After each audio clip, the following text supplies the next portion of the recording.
Here's what's coming up on the world today. Indian farmers end year-long protest after government accepts demands. China warns nations will pay the price for 2022 Beijing Olympics boycott. Plus, UN suspends food aid in 2 Ethiopian towns after warehouses looted.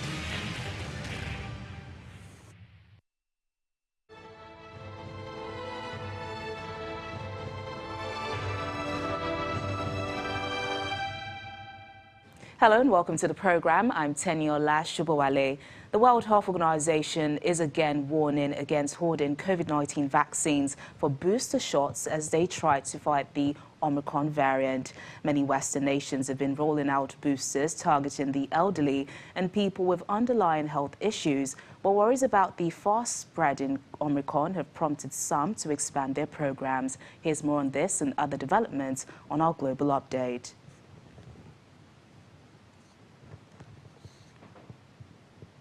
Warns that wealthy countries may start hoarding COVID-19 vaccines again, threatening global supplies as they seek to shore up stocks to fight the new Omicron variant of the coronavirus. The comments come as supplies to an international dose-sharing program run by the WHO and vaccine charity Gavi have increased in the past few months due to donations from wealthy countries and after India eased limits on exports of vaccines. Meanwhile, the head of the Africa Centers for Disease Control, Dr. John Nkengasong, has denounced recent comments from the Serum Institute of India that uptake of its COVID-19 shots had slowed because of low demand from Africa and vaccine hesitancy, saying the real problem was that Serum had acted unprofessionally. The problem with Serum and India and COVAX and Africa is one that is very unfortunate. And I have to say it very clearly. Harvard, under the leadership of Mr. Strive Masiwa, was the first to engage with Serum last year to try to agree and sign a contract with. If you recall, on this platform, I did brief at some point that we're very close to signing an agreement with Serum. And Serum just decided to act in a very unprofessional manner and stop communicating with Harvard team. So that created a situation where we found ourselves extremely unhappy with that situation and then engaged with Johnson & Johnson. Dr. Nkengasong also says African governments will not have a choice but to resort to COVID-19 vaccine mandates if their citizens do not hurry to get the increasingly available doses. In other development, officials say South Africa, where the Omicron coronavirus variant is driving a fourth wave of COVID-19, has seen a 255% increase in infections in the past 7 days, but only 6% of intensive care beds are occupied by COVID-19 patients. Over the past 7 days that we have seen definitely a kind of major increase in the number of cases, almost a 255% of increase during the past 7 days in terms of the number of cases. And in terms of admissions in both public and also private hospitals, we are seeing also an increase in number of cases. And this is about almost 12% of increase when we look at the past 24 hours. That was as of yesterday. So definitely we are having more cases and also more people who have been admitted. And finally, the EU's drug regulator says it could make sense to administer COVID-19 vaccine boosters as early as 3 months after the initial 2 doses. While the current recommendation is to administer booster preferably after 6 months, the data currently available support safe and effective administration of a booster as early as 3 months from completion of the primary vaccination, should such a short interval be desirable from a public health perspective. The European Medicines Agency's head of vaccine strategy says the public health perspective of member states would play into such a decision. Over in England, tougher restrictions are being introduced to tackle the new Omicron variant. They include the extension of compulsory face masks, COVID passes to enter some venues, and advice to work from home. But on the streets of London, some say the latest coronavirus restrictions are full of contradictions and don't make sense. I think the rules are full of contradictions, so I don't think they necessarily make much sense. I wonder if some of the rules are just brought into place just because they feel they have to, and they have to do something. And they keep saying that there's science behind it, but I never actually hear what the actual science behind it is. You know, why do you have to wear a mask in certain situations and not in others and stuff like that. They never state anything in detail in terms of what the actual science behind it is. But don't get me wrong, I will follow the rules that are set out, and just like most other people do, I think. That doesn't quite make sense. You either gather or you can't gather, whether it's a quick drink or a meal. There's no difference really, is there? So you've either got to allow it or not allow it. It's as simple as that. Because if you're going to be gathered in a small space, then you're taking a risk, and you've got to be sensible. I think people just got to make a decision for everybody else's well-being as well as your own. So yeah, you can't have both. You can't have one or the other. You've got to have everything or nothing. Meanwhile, it's confirmed that an investigation into government parties late last year will look at 3 reported events. A Cabinet Office minister says if evidence emerges that laws may have been broken, the police will be called. Labour is calling for the Prime Minister, Boris Johnson, to resign if he's found to have misled MPs about the Christmas parties. Now, I can confirm to the House that the Cabinet Secretary's investigation will establish the facts surrounding the following. Allegations made of a gathering at number 10 Downing Street on the 27th of November 2020, a gathering at the Department for Education on the 10th of December 2020, and allegations made of a gathering at number 10 Downing Street on the 18th of December 2020. Now, the primary purpose of the Cabinet Secretary's investigation will be to establish swiftly a general understanding of the nature of the gatherings, including attendance, the setting and the purpose, and with reference to adherence to the guidance in place at the time. Now, if required, the investigation will establish whether individual disciplinary action is warranted. Our correspondent in London, Juliana Olayinka, joins us now for more on the situation in the UK. Juliana, I think I want to begin with the Christmas party. It's causing a major headache for the Prime Minister, isn't it? Just speak to us about that. Goodness me, Telly, to say that Prime Minister Boris Johnson has had a difficult week is an understatement. It's probably been the most difficult week of his tenure. Yes, as we just heard, we know that there is going to be an investigation into a Downing Street party, not just one Downing Street party. I believe there are about 6 Downing Street parties that have taken place over the course of a time, this time last year, where tens of millions of people across the UK were under some sort of lockdown. And we're not just talking about a lockdown where you couldn't gather with your family to celebrate Christmas. Lots of people were unable to see their dying loved ones. Men were unable to see the birth of their newborn child. And at the time, what we're hearing is that gatherings of some sort were taking place in Downing Street. We know 2 or 3 at least have been confirmed, one including the former mayoral candidate Sean Bailey, who's actually joined us here in the Channel's London studio, as well as the former Education Secretary Gavin Williamson. Now, Prime Minister Boris Johnson has got himself in lots of trouble because he said on the record yesterday during Prime Minister's questions in the House of Commons that he was unaware that any party had taken place. But then a couple of hours later, his a spokesperson, Allegra Stratton, in floods of tears, handed in her resignation. Some were saying, why would you resign if there was no party? But she, of course, was recorded laughing and jeering on camera, trying to disguise the fact that there was a party. And it just just appears to be one scandal after another. Another issue that you haven't mentioned is the fact that regulators have fined the Conservative Party almost £18,000, and this is going back to some decoration that was done on the flat above number 10, where Boris Johnson and his now wife, then fiancée, Carrie Simons, were living. Again, Prime Minister Boris Johnson said on the record that he had no indication of whether donations that were supposed to be allocated to the party were allocated to redecorating this flat. There just appears to be one scandal after another. Lots of people, as you said, are asking for Prime Minister Boris Johnson to resign. Yesterday, the Labour leader, Sir Keir Starmer, didn't go as far as saying that Boris Johnson should hand in his resignation, but we did hear that from the SNP leader, and we have heard it from subsequent senior Labour Party ministers. There are some suggestions that there could be a vote of no confidence because, of course, these Plan B measures, which I'm sure we're going to talk about, has caused a lot of stir.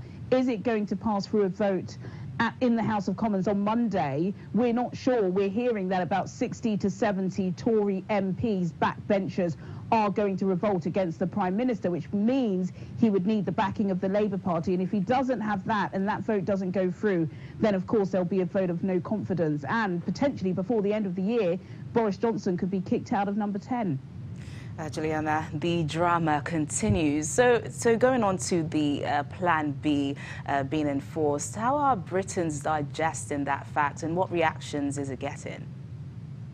Goodness, Tenny, I've got to say it's really difficult to gauge public reaction at the moment because there's so much scandal going on in the UK at the moment. Every story seems to trump the other. We haven't even mentioned the fact that the Prime Minister welcomed a baby girl just a couple of hours ago with his new wife, Carrie Simons. This is the second child they have. So Winfred has a baby sister. But again, lots of commentators will go on social media to try and gauge reaction. But as you will know from being in Nigeria, that's always not the best place to go for reaction. I think people are going to comply. People are, of course, very, very frustrated, particularly the hospitality and travel and leisure sector. It's been a torrid 2 years for them. Lots of them have lost billions. There have been so many bankruptcies, businesses going on under. They were just getting back started. You know, this is the golden quarter. This is the golden month. It's Christmas. Many people are out. They're spending, they're splurging. They're looking forward to the build-up of Christmas Day. And now, from Monday, the fact that millions of people are going to be working from home, are they going to be shopping? The British High Street is having a makeover at the moment. It's very difficult for big stores to compete with the online titans like Amazon. They were looking forward to people being out, people being in the office, going to spend their pounds sterling at lunchtime. But if they can't do it, it's not good. So certainly from the business sector, this is betrayal. They definitely feel that Boris Johnson and the Treasury have betrayed them. But if you look at the vaccine numbers here in the UK, some of the highest vaccine numbers in the world, over 90% of people have had 2 jabs. It does appear as if people will comply. So even though on social media you may see that people are not happy, hashtag we will not comply is trending, but if you look at the facts and the data on the ground, it does appear as if Brits will comply with these rules. But what is going to be the economic fallout of that? That's something we'll have to keep our eyes on. All right, definitely, Juliana. Thank you so much for the update.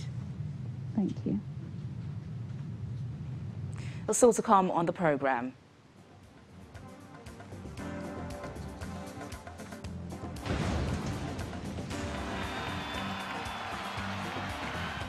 Nobel Peace Prize winners say award a spotlight on dangers journalists face.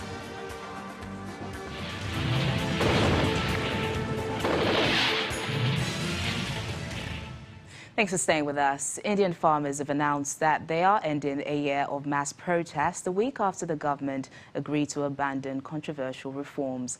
Thousands of farmers had camped at the borders of the capital, Delhi, with dozens dying from heat, cold and COVID. They will begin returning to their homes from Saturday. The decision came after ministers agreed to discuss their other demands, including guaranteed prices for produce. Farm unions were protesting against the government's introduction of 3 market-friendly laws, which they said would leave them vulnerable to big corporates and destroy their livelihoods.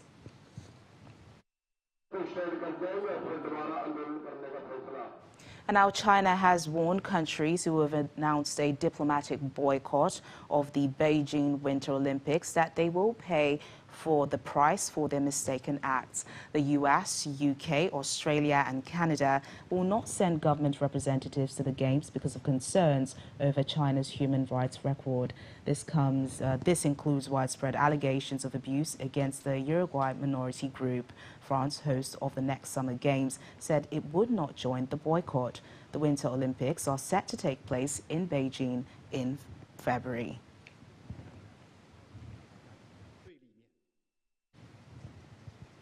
To Ethiopia, the World Food Programme has suspended food aid distribution in Dessie and Kombolcha towns after its warehouses were looted by rebel Tigray forces. The UN says WFP staff were unable to prevent the stealing after facing extreme intimidation, including being held at gunpoint during the theft. It says that large quantities of food supplies, including nutritional items for malnourished children, were looted in Kombolcha in recent days.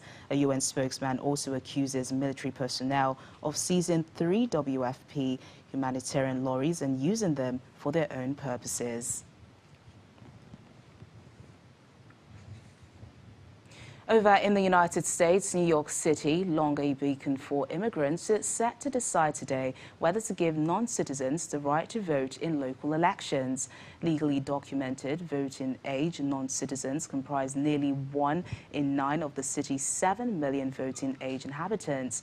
Under a bill nearing approval by the City Council, some 800,000 non-citizens would be allowed to cast ballots in elections to pick the mayor, city council members, and other municipal office holders. Non-citizens still wouldn't be able to vote for president or members of Congress in federal races.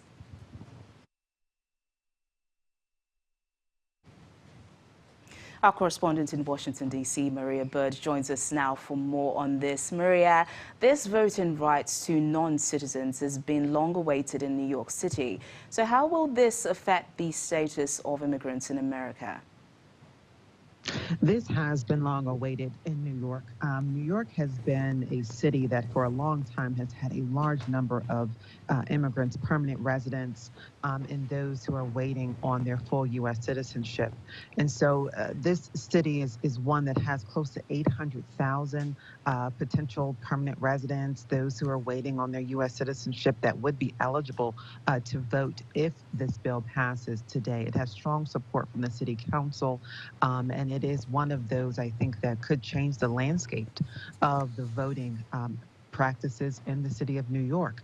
But this will not change their status as it is as their residential status in the U.S. It would just give them a voice in the elections, which ultimately could give them a voice in policymaking in the United States, which could obviously benefit those dreamers. DACA could speed up the green card processing and the citizenship processing for those who migrate to the U.S. Well, of course, for local elections, this is the starting point. But is this likely to extend to other elections, like the presidential election and others? You know, New York is one of those large powerhouses in the United States. And so clearly, if New Yorkers are able to prove and to show how this is working for them, and if those who migrate to the U.S. are able to have a very strong voice, we could see Capitol Hill, the presidential administrations having to be forced to deal with this issue on a federal level, which then would impact the presidential elections. And what exactly is the practice in other parts of the country and in Washington, D.C., where you are?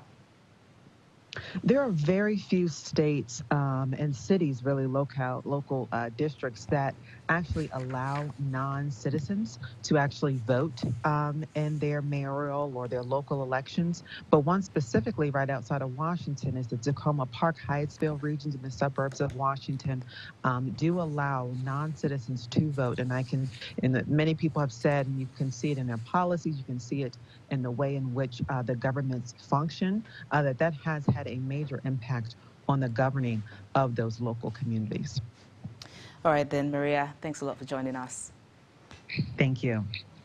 In the meantime, U.S. President Joe Biden has kicked off a virtual summit with leaders from democratic nations with a pledge to support journalists worldwide. President Biden told leaders that a free press is critical to democracy at the event hosted by Secretary of State Anthony Blinken.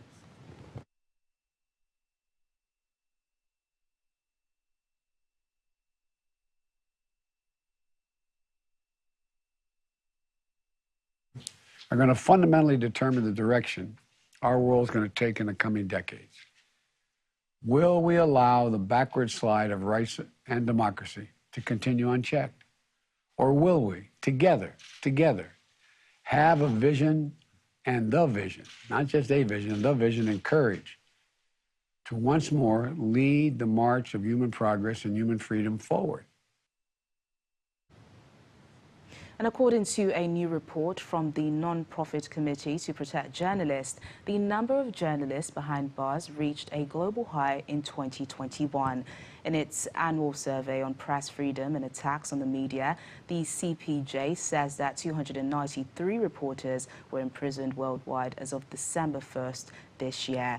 At least 24 journalists were killed because of their coverage, and 18 others died in circumstances that make it too difficult to determine whether they were targeted because of their work. While the reasons for jailing reporters varies between countries, the record number reflects political upheaval around the world and a growing intolerance of independent reporting, and that's according to the non-profit group. Meanwhile, the Nobel Peace Prize winners have spoken about the problems and dangers faced by journalists around the world a day before a ceremony where they are due to collect their award. Journalists Maria Ressa and Dmitry Muratov, who braved the anger of the leaders of the Philippines and Russia to expose corruption and misrule, won the Nobel Peace Prize this year in an endorsement of free speech under fire worldwide. You know, the light is a shield in so many ways. It also has lifted the energies, the spirit of not just the journalists in the Philippines, you know, where we've really needed this, but also I believe journalists all around the world. It's a spotlight to show how much more difficult it is to do our jobs. You know, it places the dangers that we face. And for the Filipino people, as we walk into our May presidential elections, all of a sudden after the announcement, the silence was broken, you know? So I hope for my country, at the very least, it means better days ahead. And that's the program today. Thank you so much for watching. I'm Teniola Shuboale.